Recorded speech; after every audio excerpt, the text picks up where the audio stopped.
All right, everyone, welcome to the new year, January 2nd, 2024. And as promised, we are delivering the Be the Market Expert, which is going to be every Tuesday at 10:15 in the morning and go for about 45 minutes.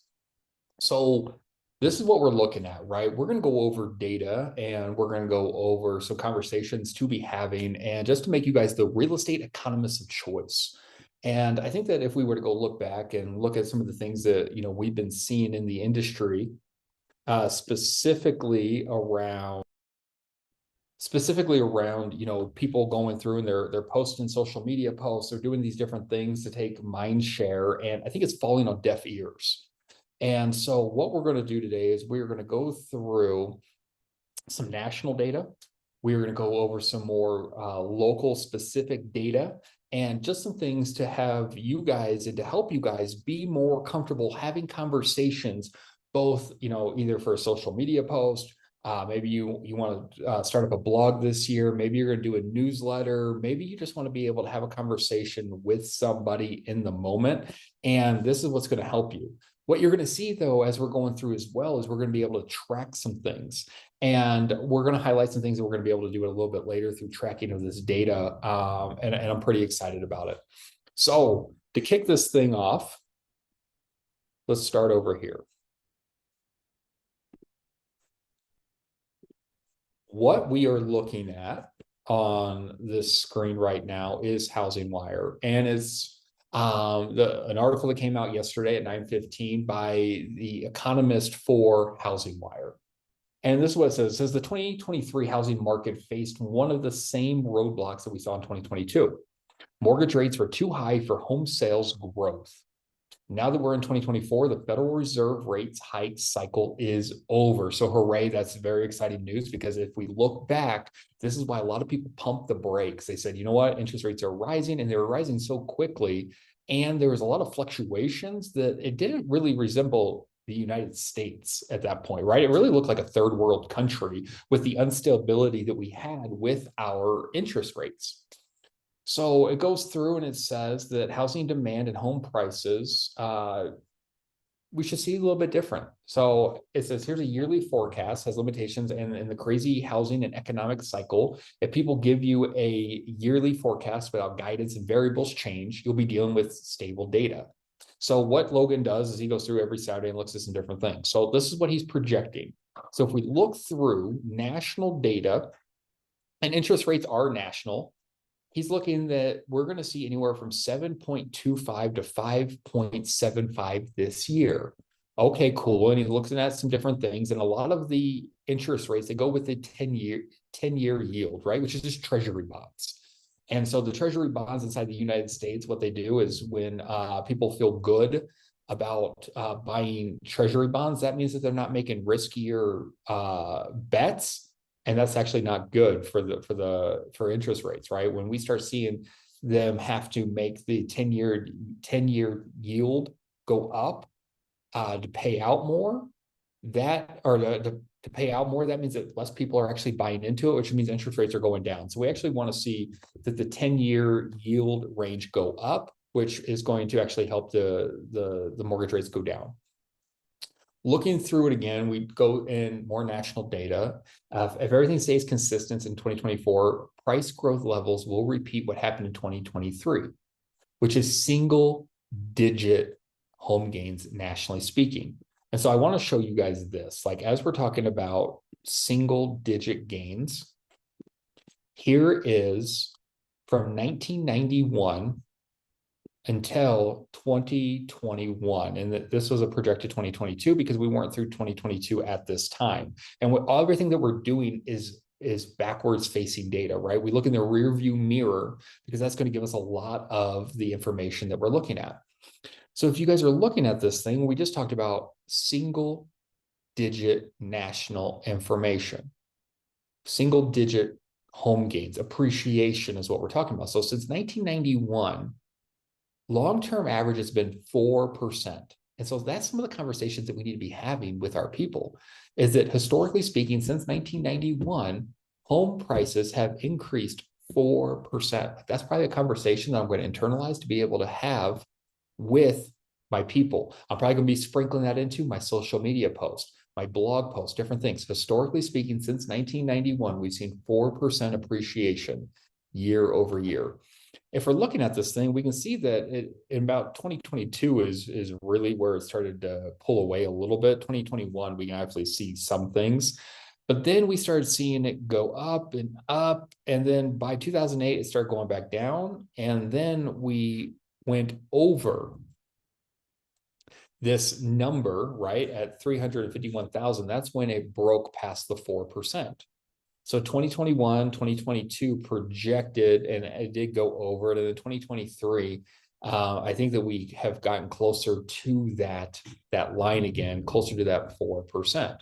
So as we're going through and we're having these conversations, this is some of the things that we need to be making sure that we know.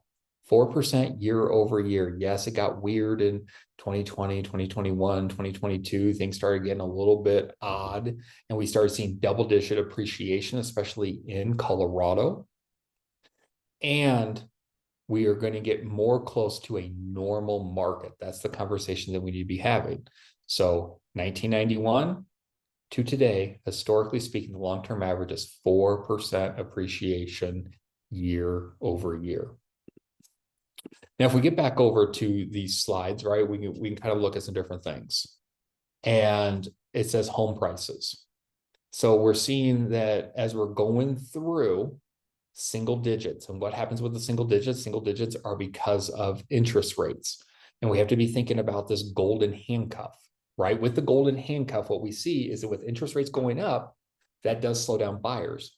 But what we also need to keep in mind is most home sellers are traditionally home buyers at the same time, right? If I have a home to sell, it's because I'm probably going to also buy a house. So when we saw these interest rates rise, we saw less people willing to sell their house because then they would be in a different mortgage rate. And that mortgage rate made it uncomfortable because they were, leaving a $2,000 all the way going up to past 3,000. And that's what slowed a lot of people down from purchasing homes. We're going in and it says that what this looks like, it says to give an example of what we're talking about from 2008 to 2011, new listing data ran between 250,000 to 400,000 homes each week, with the peak seasonal data being 370 and 400,000. We haven't had new listing data break over 90,000 in 2021, 2022, 2023. Guys, there is less inventory on the market, and a lot of it is interest rate driven. And these are the conversations that we need to be able to have with our consumers. New home sales, right? And this is something else that we need to keep in mind. When we start going through and we start looking at new construction, it says as long as mortgage rates go lower, the builders can sell houses because they can lower mortgage rates even more than existing home sales market. So what does this mean? As we're thinking about this, the builder is their own bank. They have their own money. They can control what their interest rate is. So that's why you're seeing a lot of builder incentives, and they're absolutely destroying the resale market, right? It's because that they can actually offer better interest rates. To where when we saw lower interest rates back pre 2022, is what we saw was the new home builders, they weren't building a whole lot. And you can actually see at the very bottom of this line that they weren't building a whole lot of inventory because they couldn't compete with the banks at that point because it didn't make a whole lot of sense for them. Keep in mind that construction costs, labor costs, everything was going up. So for them to drop down the rates to beat what was going on with the banks didn't make a whole lot of sense for them. Now, as we're looking at this data, we can actually see that they're actually building a little bit more homes because they are their only competition. And we can see here, it says they have 106,000 homes that haven't been started construction yet. And while this doesn't say Colorado specifically, right, we can look through and we see that, awesome, there's permits, 106,000 permits is what they're looking to pull. And they have 78,000 new homes that have been completed that are ready to sell. So what this also tells me is this. As we go through, it says they will manage their supply slowly. we will never be able to outbuild the inventory shortage that we have. There will never be enough homes. So when we're having conversations with people about, oh, there's the housing crash, the housing bubble, all these different things. Yes, I get the mentality that we had where builders were building and then they got caught holding the bag. Builders no longer get caught holding the bag. They are only going to build enough to make as much money as they possibly can. So as we're going through, we need to be able to have these conversations that the builders are not going to be continuously building so that every American can have a home. They are a for-profit company. And since they are for-profit, they are only going to build as much as they can build to keep prices as high as they can keep them to make as much money as possible, right? It's capitalism. So as we're having conversations and people are like, oh, I'm waiting for the housing crash. Well, tell me what data that you're looking at to help me see what that housing crash looks like. So it's going through and it's just looking at, some different things, privately owned units, permits issuing place, right? We're seeing that this is going to be big as well.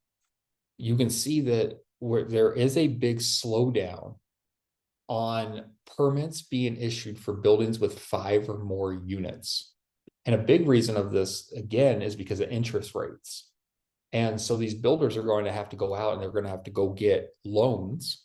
And through the loans, they are going to go build. And we're actually seeing rent prices go down a little bit. So with rent prices going down and they're not as artificially risen as they were before, there's no incentive for these builders to keep building.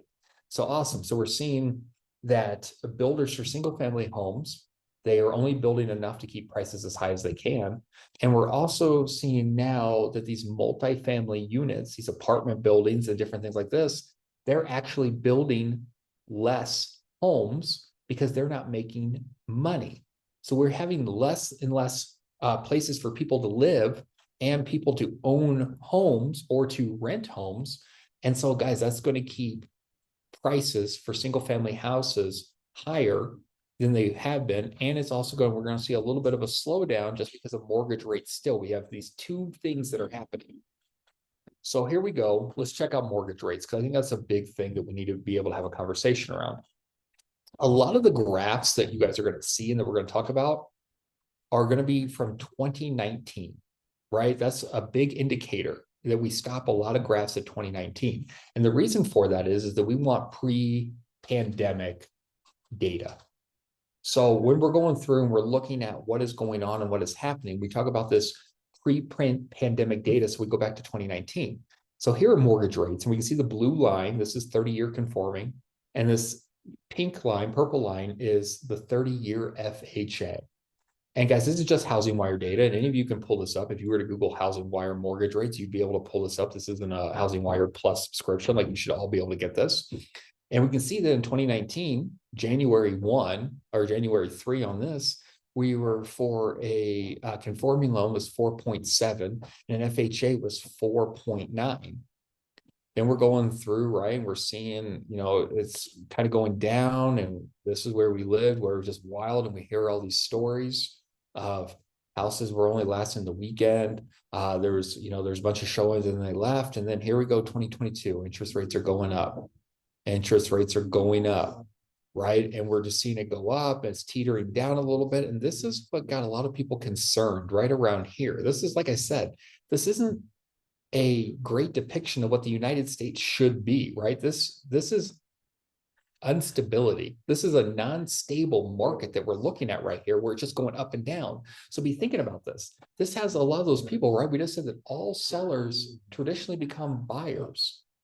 So as this stuff's happening, they don't know what's going on, and they don't want to get caught either. If they list their home, maybe they're going down the path where they have to sell their home before they can go buy a house.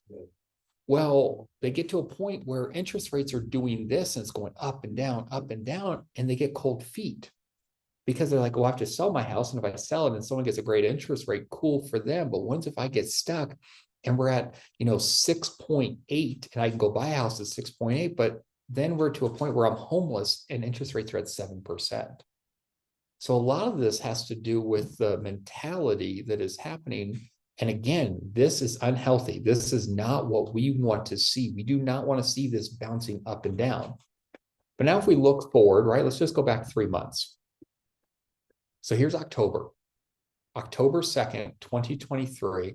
And I don't think this data has updated yet. Yeah, this is a little bit behind because we just went through the holidays. But if we look at here, we see that we were at 7.4 for 30-year conforming, and then a 7.1, let's call it 7.2 for FHA. And over 3 months, at the end of December, we're now sitting at 6.6 for conforming and 6.4.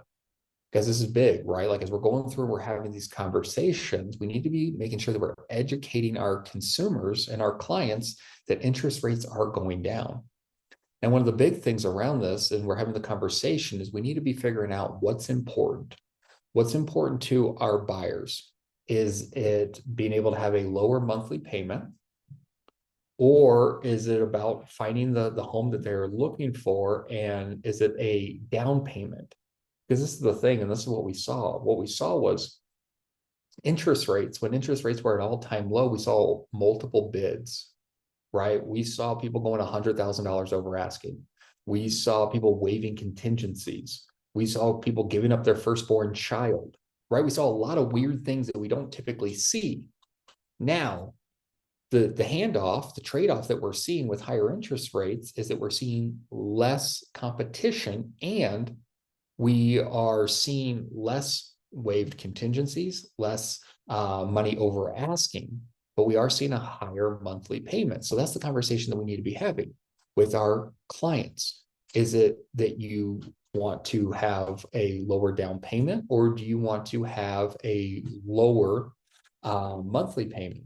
Knowing that we can be able to refi, but don't be having that conversation with people. I think that's a very dangerous conversation to be like, oh, just refi in a couple months when interest rates go down, because the amount of money that the interest or the percentage of the interest rates would have to go down before there be any significant difference is astronomical, as well as that you're actually paying to get that rate brought down in the tune of like $10,000, $15,000, $20,000.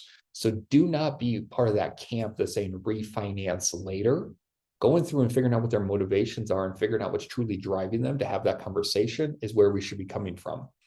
So this is a story that I would be looking at to tell my clients. Interest rates are going down. In the last 3 months, this is what we have seen. We are actually seeing mortgage application data go up as well. So go out, and all the people that said maybe next year, maybe when the market crashes, whatever, I'm starting to have the conversation. Let them know that interest rates are going down, and at what point are they comfortable? Because if we do see that these things get sub 6%, which it very well could, right? We just looked at a forecast where the forecast is going through and it's saying maybe 5.75 at some point this year. There will be more competition, which means, yes, at an interest rate at 5.75, you will have a lower monthly payment, and you could be competing with someone else, which might mean that your home price may go up, or you may be having to bring more money out of pocket. Having those conversations is going to be hugely important. So then let's go into some more specific data around the area. And I'm just pulling up Arvada to start. So this is Altos Research, and you guys all have access to this. You can Google it and just pull up Altos Research, and here's Arvada. So this is Tuesday, January 2nd, 2024. And this is Arvada specifically. You can go in, you can do city or zip code. So this is kind of important, right? To where we can go through and we can actually pull this data and give the Arvada market report, or we can give a more zip code specific when we're doing a analysis for, maybe a CMA for somebody. So we're going through and we're looking at this. This is this week's median list price for Colorado is $715,000. And so this is the big thing that we need to know. And hopefully no one has forgotten this. And if you have, no judgment here, but back in, middle school, we learned median and average. At least I think it was middle school. But we go through an average, right? An average is this: they take all the data and then they divide it by the entry points, and that's how you get the average. Well, the median is they just kind of go, they take the highest and the lowest, the highest and the lowest, and they just keep going until they get to the middle number. So this is what the middle number is. And we use the median because what it does is it takes out any of the big outliers. So maybe there was a house that sold for $50,000 in Arvada. I doubt it, but maybe there was. And there was a home that sold for $10 million in Arvada. And they're like, okay, cool, let's get rid of those numbers because not those don't really represent everything. So what they do is they just keep chunking it down till they get to the middle number. That's where we get median data from. So this median data, right? They're saying that the median list price in Arvada, Colorado, as of today is $715,000. And this is pretty neat too. They're saying it's actually a strong seller's market, right? The same buyer's market and seller's market. And the biggest thing here is, guys, is inventory, right? That's the pretty basic definition, right? When we start thinking about buyer's market and seller's market. So if we look at here, the median list price $715,000, and the median list price of new listings is $722,475. Okay, cool. So if we're going through and we're looking at this thing, what this means is homes that are actually hitting the market are here, but we're actually seeing a little bit of price decrease is what this is telling me. Price per square foot, $269, average days on market. All right, so the average, that's all the days divided by all the houses, right? So they took every house on the MLS, and Arvada, and they added them all up, and then they divided them by the total amount of houses, and they said that there's 90 days on average. And they said there's some outliers, right? There's someone that has overpriced their house and it has been sitting on the market and they're not budging. And on the other side, there's someone that priced their house at such a steal, or maybe it may be a steal. Let's just go with a steal. And they removed that data. So it's actually 63. So they're saying median days on market is 63 right now. We've seen 39% price decreases and 5% increases, which doesn't mean much, guys. Think about this. An increase in price is most likely going to be like a new build or something that's been sitting in the data where they've increased the price. So we don't typically see houses sit on the market and we see a price increase on them. So this is new home data. Relisted property, 7%. So we saw something, get taken off the board and put back on the board. We've seen 7%. And then we're going through median rent price, which I think is important, $2,875. That's the median in Arvada right now. And that's at 45. That's the market action, which is just saying out of 0, it'd be a buyer's market, a heavy buyer's market. 100% means that all the sellers have 100% control. So this is some of the things that we're going to be looking at as we're going through. And we're going to know that as of today, January 1st, we're sitting at a 45, which means it is a strong seller's market, which just means this, that they're dictating the price, but they're still willing to come to the table, which is different than the 2020, 2021, where they had all the power. Now they're at least willing to come have a conversation. Now, if we go through here, let's not look at price increases, but let's actually look at, go ahead, Dale.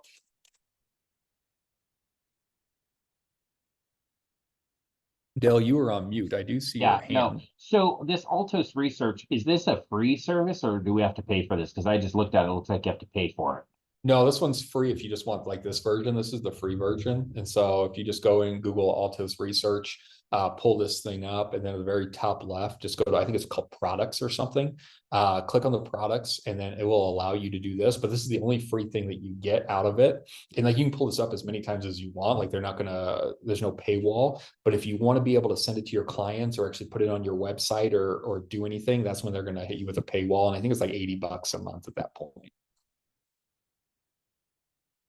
But this is absolutely free. I'm not logged in. You can see like this is just me looking at it. I think that they do have the ability. So if you want to share it or just print off the page, you can do all kinds of stuff. But again, like if you want to put this in like a automated email to your clients or something, you can absolutely pay for it. You can snip this too, and then send it that way too. Oh yeah. Thank you. All day long, run with this data, steal it, guys, send it to your R&D department and take this because this is important, right? Like, so we're looking through it. Let's look at some things. I don't care about price increases. Like I said, I feel like this is truly new builds. But if we were to look at like median list price, and here's the two different things. This is what I just want to clarify for you guys if you're looking at this thing. 7 days average, all they're doing is they're looking at 7 days worth of time. And then again, they're taking it by the number of properties during that 7-day property or during that 7-day time period and dividing it. If we look at the 90-day average, same thing. They're looking at 90 days and then they are dividing the numbers by the 90-day average. So that's all this is. 7 days worth of time, 90 days worth of time. So that's why it kind of changes a little bit because again, They're putting in all the data and dividing it by how many pieces that they have. So let's just look at 7 days, because I really think that's more realistic. So again, we're in Arvada, median price. We can see that February 2022, right? And this is when interest rates were going down a little bit. We saw a lot of people come to the table. And again, spring market, right? We're heading into the spring market. We're seeing February. And here we're seeing January, we're seeing February, a little bit smaller of the interest rates. And you can see that this was our median list price. And things have kind of teetered off a little bit, but they're starting to rise a little. And again, I think we're going to see this information go up more and more as interest rates start coming back down. This is the thing that I think that we need to keep in mind as well. I don't think this is the gold rush. I don't. This is not 2021. And one of the big differences that we're going to see is that as interest rates are coming down, I think that we have to keep in mind about this. We're still going to have an inventory issue. And I want you guys to think about all the Gen Z buyers that are actually getting into the market, as well as the millennials that, you know, maybe they got all the experiences out of the way, right? They're done with their avocado toast. They're over hanging out in the parents' basement. And I'm a millennial, so I'm allowed to say all those things. And so they're over that, and they're wanting home ownership at this point. Well, this is the thing. Unlike a seller, they're not putting inventory back on the board. They're just taking inventory off the board. So they're not putting a house on for sale when they're buying a house. So we have to keep that in mind, that there's going to be more competition on these houses as interest rates are dropping and there's more affordability. So if we were to look at this, guys, and again, here it is. If we were to dive in a little bit deeper, let's go just 8 triple lot 2, right? We can go in and it's pulling data. Oh, I missed a 0. 8002. And you can see that it pulls it up. You're talking about Arvada. Yes, view report. So here we go. So I think we were at like a 54. Now we're down to a 51. Still a great seller's market. Again, it's to the second. You can see that the price changes a little bit. So it's at $695,000. Inventory has decreased to 13, right? So as we're thinking about this thing, and this isn't 13 weeks, this is just a score, right? This is just a score. This isn't 13 weeks of inventory that we're going through. But these are the conversations that we can have with our clients and just let them know this is what's happening in the market so that they can actually see it and make some conversations, right? And make some decisions. Also, we have these market segments. And again, like we were looking through, and this is what I'm saying, if we're at a medium price point at $1.489 million, that square footage represents about 4,668,000 square feet, saying about anywhere from a quarter to half an acre. And those are typically 3 bedrooms, 3 baths. And they're sitting on the market for about 119 days in this zip code of 8 triple lot 2, which is Old Town Arvada, where the brokerage is located. We can go through, we can look through. And again, well, this is just a depiction of what these homes pretty much look like in this area, right? And we can see 725,000, 668, 498, 500. This is about what the square footage is going to get you in that area. The lot size. So, okay, cool. So this tells me that most of these houses are probably townhomes. They're not really single family. They're about 3 bedroom, 1.5 bathroom. Okay, cool. So 1 on one level, 1 on the other. Get that.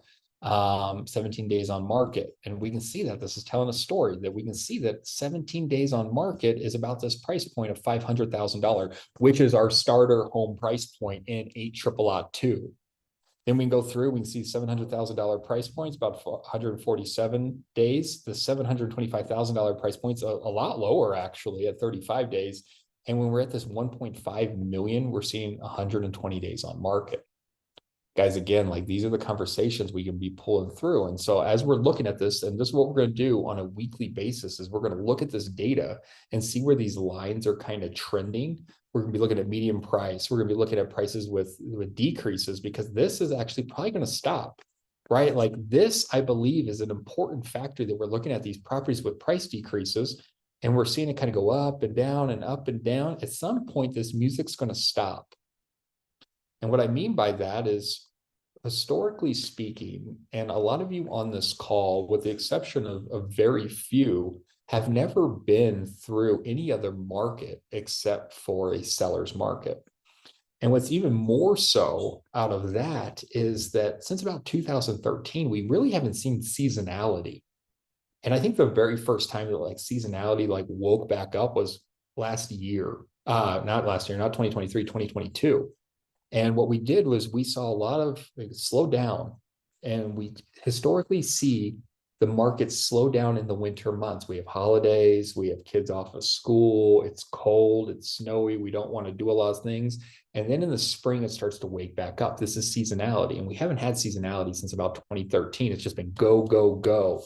We've been hearing these real estate agents talk about this hustle culture of where no days off and just keep burning and burning and burning. Well, we are seeing seasonality again. It doesn't mean that some agents aren't slowing down, because there are some agents that are just going to keep going and pushing, but we're actually seeing less things happen on the market. And we used to say that agents would go to sleep as jack-o'-lanterns and they wake up as Easter bunnies, right? Because the market would just get slow for those couple of months.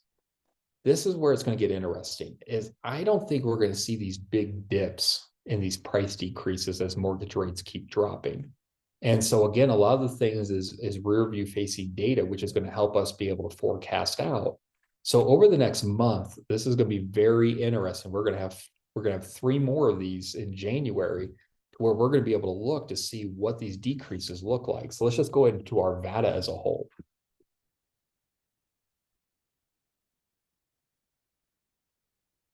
So here's price decreases, and I like the 7-day average again. So we're seeing it, some pretty big spikes. I think that we're going to see it level out a little bit more like this, or like this, like the 2019 data, to where it's just kind of going up and down a little bit. 2021, there were some pretty big things, but I think more people are being more realistic, and it's going through the conversations. What I also think is going to drive this is I think we're going to see a lot of agents, guys, they're predicting a lot of agents to get out of the business this year. And I think what's good about this group and what's good about this call is that you guys are more information and educational based agents. And so you're being educated to know the kind of conversations to be having with people, to be that real estate economist of choice.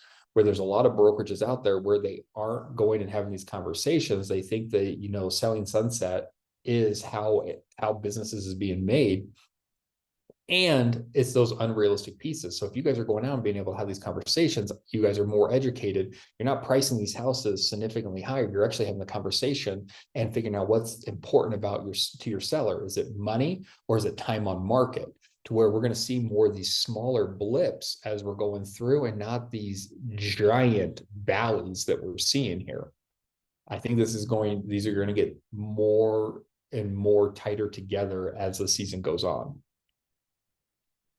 Now, one more thing that I think is going to be important as we're looking into these things is if we go into our member portals for DMAR, and so those are the DMAR things. So if you're part of DMAR, you have access to this. And if I go to my menu, I can go to the market trends report, and this is rear view facing data. So this is December. So this was November information. We don't have January's yet. We'll look at January's next week. But if we were to look at this thing, these are the kind of stories that I'm going to be looking to put out on social media and probably tell. And I'm probably not going to be telling the story of one of these at a time. I think there's more power if I'm going through and I'm actually putting this side by side so people know what's happening month over month. And I'm looking at this thing, right? And so here it is. And so you can see the median close price is $565,000 for the Denver metro area, which is down 2.71% month over month. We're looking through this thing. Here's how many homes closed, sales volume. And again, there's seasonality, guys. This is what we're looking at. We're looking at seasonality. People were slowing down in December. We saw listings go down. People weren't putting their house on the market. And again, we can tell a story behind that. We had holidays. We had kids out of school. We didn't have snow right now. So that's one thing, but people were taking it down. So new listings, active listings, pending sales. All this is down. What's going to be interesting, again, this was November. So this is Thanksgiving time. This is fall break. These are those different things. And we get into December, and we're going to see what happened there. And we're going to be able to have some conversations. And so if I'm on the buy side, right, if I'm looking to help people buy houses, I'm going to say there's actually less competition, right? If I look at this thing, pending sales are down, active listings are down, home volume is down, sales volume is down. I can actually have a conversation with my buyer to let them know that there's probably some deals out there, right? Like I could probably go through and say homes are sitting on the MLS a little bit longer. So if homes are sitting on the market a little bit longer, 22 days, and again, this is rearview facing data, and we know historically speaking that we see actually less activity during this month, this tells me that there are motivated sellers that need to get their home sold. And if I'm looking at 22 days on market, which is up 37%, I'm questioning what is happening, what's wrong with my house. So as I'm having buyers that are looking to be able to get into this market, these are the conversations that I'm having to let them know this actually might be a great opportunity. We might be able to put some lower offers in. We might be able to have less competition. And so being able to get some people off the fence and to be able to use this data to help them make the decision, because this is the thing, guys, none of us are good enough in this room to have someone go spend $565,250, right? No one.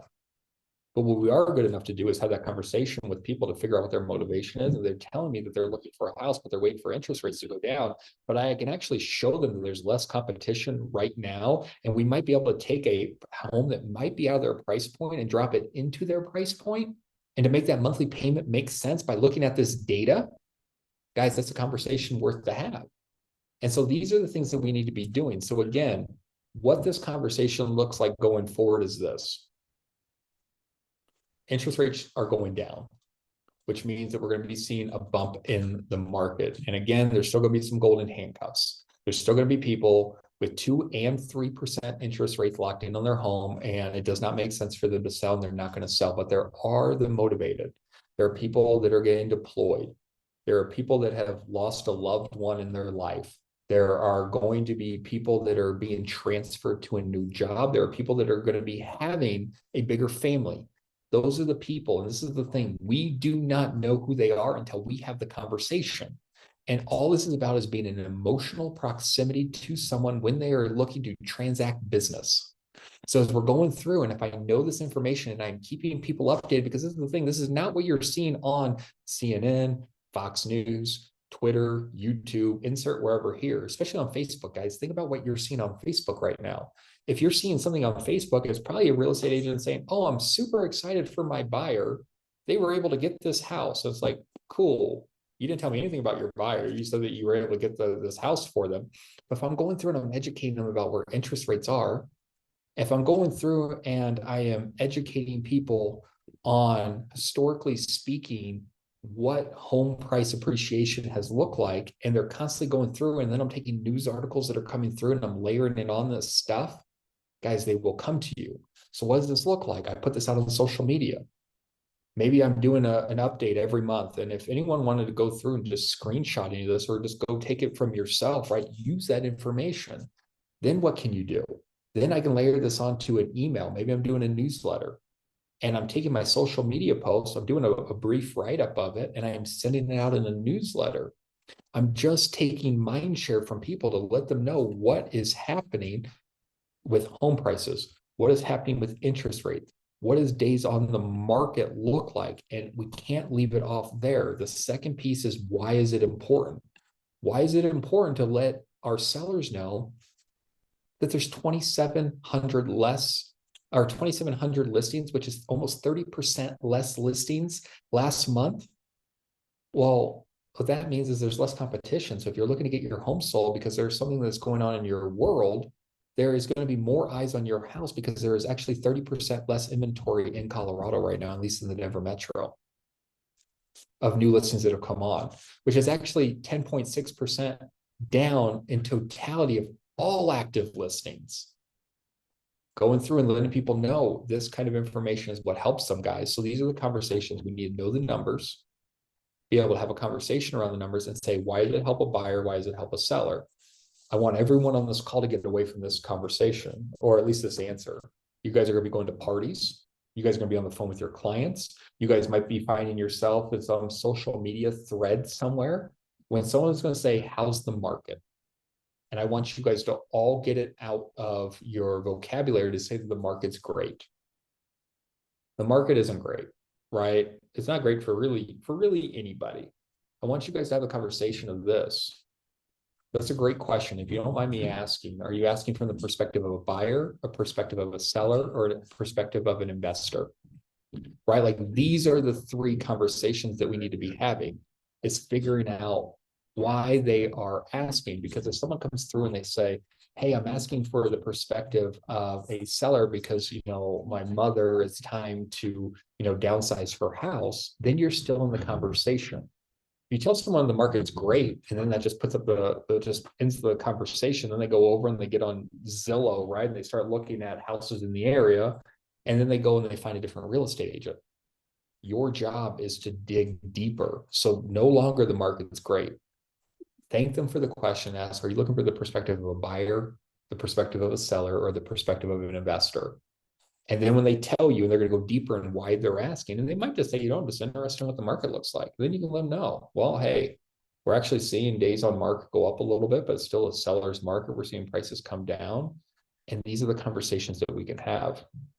So with that being said, guys, I know we have 4 more minutes left for this call, and just want to go through this and just want to make sure when we do this next week, for those that are still interested in proceeding down this path, we want to switch any of these cities up. Like, is everyone good just looking at Arvada and kind of doing some different things? What data? We will look at more national data. So weekly, we'll start looking at national data and look at those trends a little bit more. This was just more of a highlight today. And we'll go through and we'll actually compare DMAR, because DMAR is going to be out as well. So we're going to be going through how to have those conversations. Does this make sense for the forum for what you guys want to see for the rest of 2024? This is great. Thanks, Charles. Hey, you are welcome. Lisa's awesome.